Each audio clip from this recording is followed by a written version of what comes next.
Mi nombre es Raquel Cruz, trabajo en el grupo de medicina xenómica de Ángel Carracedo en la Universidad de Santiago, relacionado también con el hospital, con la Fundación Pública Galega de Medicina Xenómica.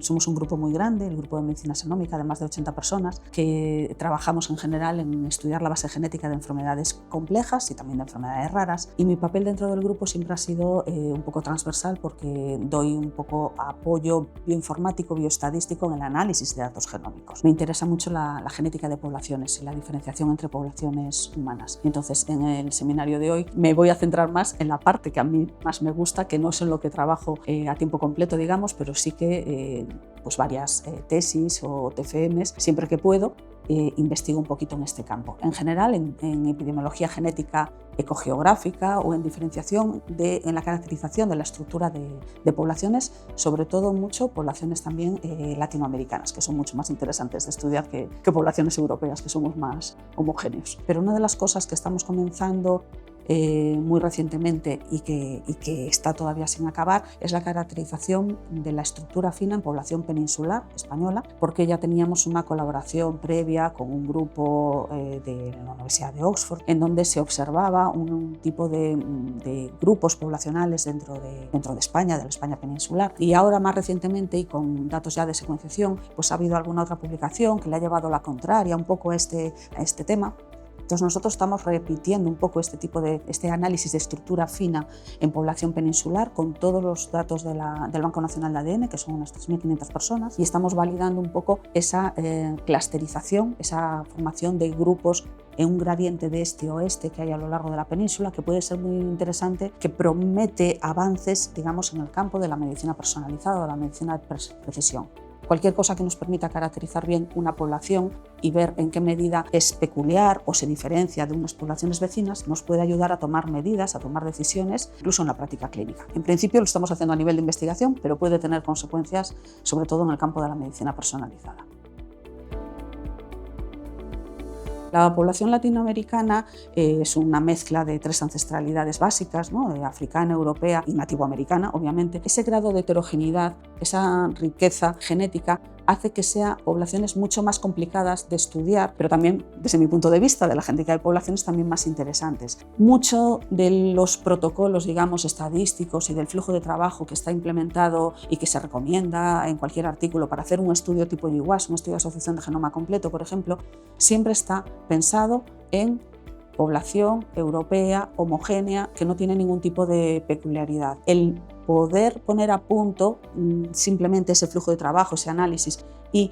adaptarlo a población latinoamericana me parece muy interesante y muy necesario. De hecho, en el trabajo que acabamos de comentar, en el de la base genética del COVID, hicimos 2 trabajos, uno en población europea, mucho más estándar, digamos, y un trabajo en población latinoamericana, que nos costó mucho más conseguir unos resultados más contundentes, precisamente por la falta de trabajo de estudios realizados expresamente en población americana, de México hacia el sur. Y en ese caso, por ejemplo, nosotros sí que encontramos, en relación con la base genética del COVID, 2 señales, es decir, 2 señales de asociación, 2 genes que tenían importancia en la gravedad del COVID en la población, que eran diferentes a los encontrados en población europea. Y no solo eso, sino que eran señales que se habían, digamos, perdido, es decir, genes que no se habían podido evaluar en análisis a nivel mundial, precisamente porque alguno de ellos, por ejemplo, era prácticamente monomórfico, decimos en genético, es decir, no tenía variabilidad en población europea, era un gen o una posición dentro del gen que solamente presentaba un alelo de muy baja frecuencia en población de origen latino,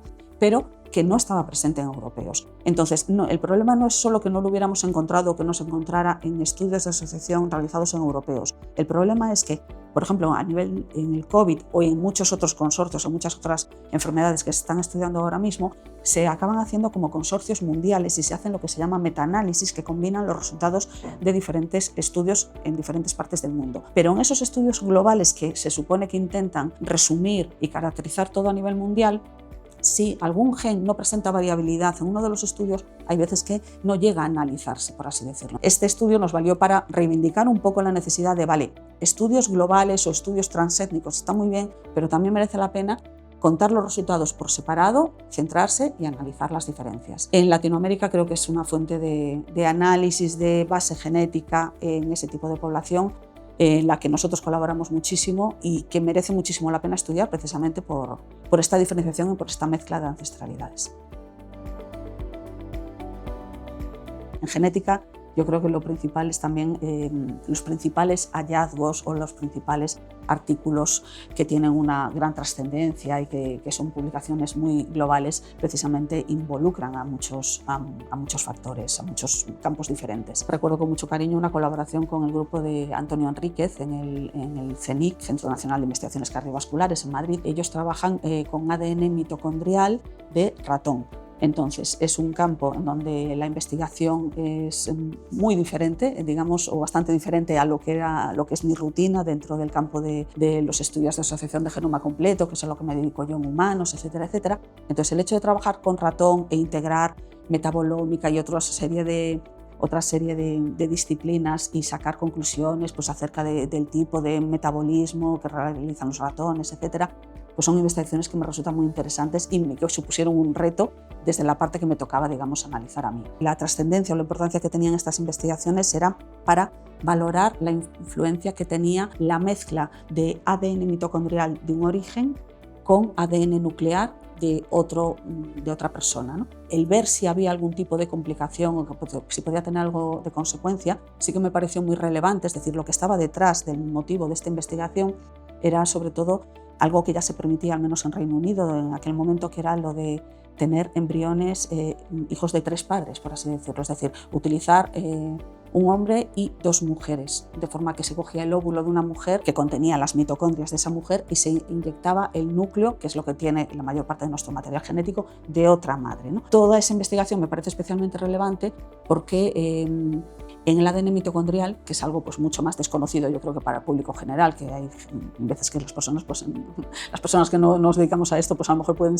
ni saber que las mitocondrias qué son o que contienen ADN, ¿no? Pero hay un gran número de enfermedades raras que también dependen de cambios o de mutaciones en el ADN mitocondrial. El hecho de que se planteara esto de hacer una inyección de ADN nuclear o del núcleo de una célula en un óvulo de una mujer con otro tipo de mitocondrias era precisamente para intentar solventar el problema de alguna enfermedad rara en el caso de familias que sean portadoras. El objetivo me parecía muy interesante y la investigación necesaria para evaluar si había esa interacción, pues también. Nosotros muy recientemente, ya como grupo, dentro del grupo de medicina xenómica, durante la pandemia de COVID, pues sí que pusieron en marcha el mayor consorcio, desde luego, a nivel de España y uno de los mayores consorcios internacionales para estudiar la base genética del COVID. Entonces éramos una red de centros, tanto en España como en varios países de Latinoamérica. Todo el genotipado, toda la obtención de la información genética se hizo en nuestro grupo y todo el análisis de datos genéticos, eso ya me involucraba a mí directamente y a alguna persona que hizo la tesis conmigo. Era un momento muy peculiar, un momento muy duro. Valoro mucho